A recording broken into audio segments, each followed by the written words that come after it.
أعوذ بالله من الشيطان الرجيم. بسم الله الرحمن الرحيم. الحمد لله رب العالمين، والصلاة والسلام على أشرف الخلق وأمام المتقين سيدنا محمد صلى الله عليه وعلى آله وصحبه ومن اهتدى بهديه واستمسك بسنته واتبع أثره إلى يوم الدين، ثم أما بعد.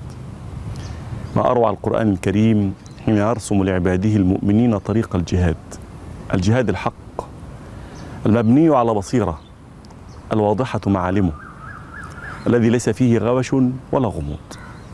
اسمع إلى ربنا سبحانه وتعالى يقول: بسم الله الرحمن الرحيم. يسألونك عن الأنفال، قل الأنفال لله والرسول فاتقوا الله وأصلحوا ذات بينكم وأطيعوا الله ورسوله إن كنتم مؤمنين. إنما المؤمنون الذين إذا ذكر الله وجلت قلوبهم وإذا تليت عليهم آياته زادتهم إيمانا وعلى ربهم يتوكلون. الذين يقيمون الصلاة ومما رزقناهم ينفقون أولئك هم المؤمنون حقا لهم درجات عند ربهم ومغفرة ورزق كريم. هذه الآيات نزلت في شأن المجاهدين يوم بدر لتعدل المسار وتوضح الطريق لما اختلفوا في تقسيم الغنائم وتعددت فيها الآراء وزعم كل واحد أنه صاحب حق يريد أن يأخذه. فجاء القرآن الكريم ليخرج المؤمنين من أطر المادة وحظوظ النفس، ليرسم لهم قواعد الإيمان الواضحة التي ينبغي أن يتحلى بها المجاهد قبل أن يجاهد في سبيل الله. فاتقوا الله وأصلحوا ذات بينكم.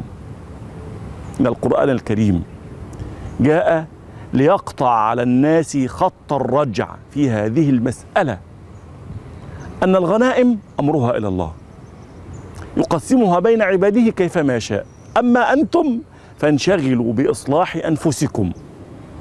يسألونك عن الأنفال قل الأنفال لله والرسول فاتقوا الله وأصلحوا ذات بينكم وأطيعوا الله ورسوله إن كنتم مؤمنين. وما هي صفات المؤمنين المجاهدين في سبيل الله؟ إنما المؤمنون الذين إذا ذكر الله وجلت قلوبهم.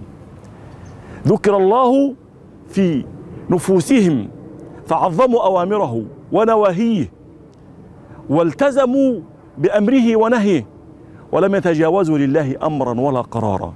إنما المؤمنون الذين إذا ذكر الله وجلت قلوبهم وإذا تليت عليهم آياته زادتهم إيمانا.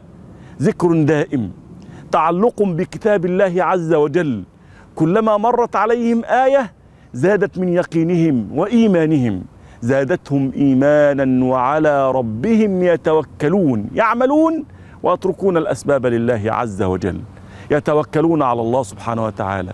إنما هم أصحاب رسالة كبرى ينبغي أن يقفوا عندها.